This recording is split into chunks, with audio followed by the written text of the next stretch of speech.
Hey everyone, my name's Matt. Thank you so much for joining us today for this Lectio reading. Today's passage is going to be Luke 4, verses 31 through 37. As a reminder, if you're new to the practice, make sure you check out the how-to video in the description below. And remember to take as much time as you need. Feel free to slow the video down, speed it up, or pause it as necessary. We want you to work at your own pace. Let's go ahead and pray, and then we'll read. Father, thank you for your word. Open our eyes to see and ears to hear, and soften our hearts to be transformed by your Spirit. Amen. And he went down to Capernaum, a city of Galilee, and he was teaching them on the Sabbath. And they were astonished at his teaching, for his word possessed authority. And in the synagogue there was a man who had the spirit of an unclean demon, and he cried out with a loud voice, "Ah, what have you to do with us, Jesus of Nazareth? Have you come to destroy us?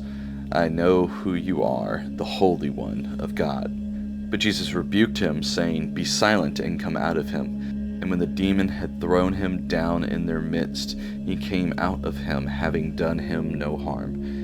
And they were all amazed, and said to one another, "What is this word?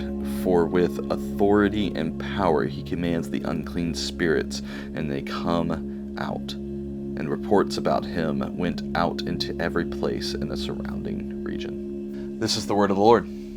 I find it interesting where Luke placed this in the narrative, and you think it would have made more sense to put this before Wednesday's reading that we did, to say like, hey, you've heard, like in Wednesday's reading, further up in Luke 4, he says, hey, you've heard what I did in Capernaum, and I believe this is what they're referencing, right? And then this story becomes second. So it's interesting that Wednesday's warning and talk about prophets not being welcome in their home come from inside the context of Jesus casting out a demon from a man that doesn't become harmed from the casting out, and then all the people are like, whoa, and then they begin to spread this news about him in the region.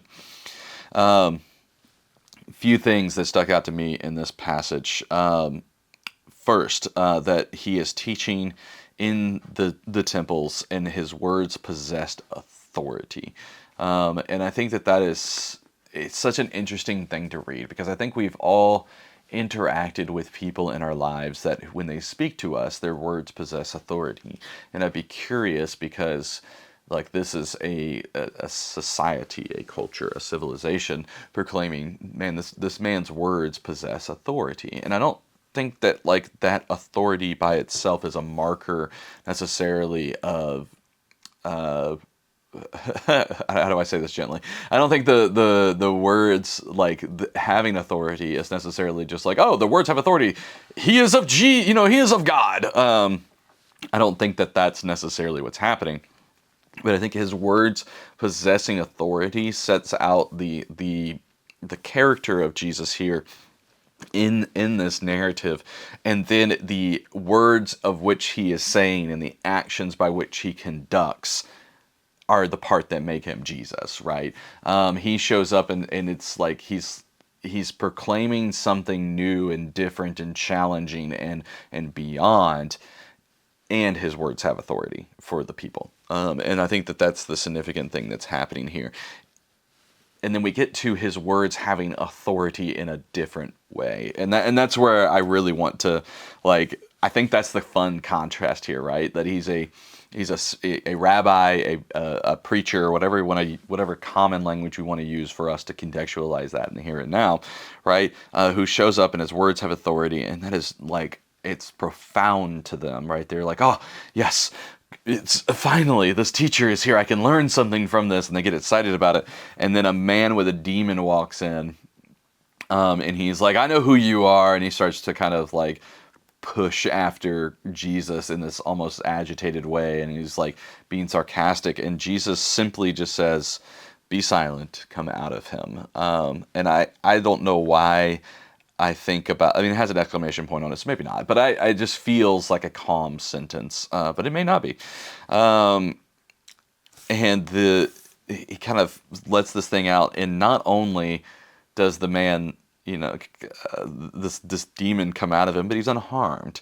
And I think that in this passage kind of reveals to the people a different scale of Jesus's words holding authority. And that's a biblical theme necessarily. That's kind of like a theme that is happening as it goes across all of the biblical narrative. But that he just says these simple words, and this thing comes out, and then they say, "What is this word? For with authority and power he commands the demons to come out of people." Like, this is not just a profound word that we can ponder on. His literal words carried power and authority. And then that report is what's going out across the countrysides and the surrounding places and regions. And that's to me, that's a callback to that God spoke these things into existence, that this is the word of the Lord. Like, this is a pretty synonymous parallel that gets drawn throughout the entire biblical narrative, but that the words of Jesus, the word of God, have power and authority. And that is something that is beyond the normal of just words, an authoritative word, right? Because we could even say that governance has an authoritative word, that the people in leadership have authoritative words, that and many times Pharisees and keepers of the law have authoritative words, but do their words command spirits? And I think that's the thing to reflect on here, right? Like, what if I was trying to bring that into the context of today and how I would think and reflect on this? What words, what speakers, what values are being pushed to me, and what authority do they have? And is it as gently as I can? Is it aligned with the power and authority of Jesus' voice? And I think that that's something for us to examine in our lives, no matter who we are, what side of of any conflict that we're on, who we think we follow, or what party we subscribe to, right? And I think that that's something to be looked at. There are plenty of people who have words that have authority. Should that authority be something that commands our lives? And that's the reflection for me, right? What words are coming at me? Whose words are coming at me? And what authority do they carry? And should that authority be affecting me? And that's not something to say, like, be rebellious, right? That's not what I'm trying to get after. What I'm trying to get after is, does that authority live in the same place and time and region and gentleness and character and fruit that is Jesus? And if it doesn't compare to those things, then maybe we stop listening to those words of authority. Let's go ahead and pray, and then we'll meditate on this. Father, thank you for speaking to us through Scripture, for its impact over thousands of years and so many generations. As we meditate on this passage today, reveal yourselves more deeply to us. Amen. Friends, thank you so much for joining us again. I hope you get as much out of this as I get out of this. It's a pleasure of mine to read Scripture with you. Remember to stay subscribed. We're back every Monday, Wednesday, and Friday. And make sure you interact in the comments. Say what stuck out to you and comment on anybody else that happens to be down there. And as a final reminder, you're loved. We'll see you next time.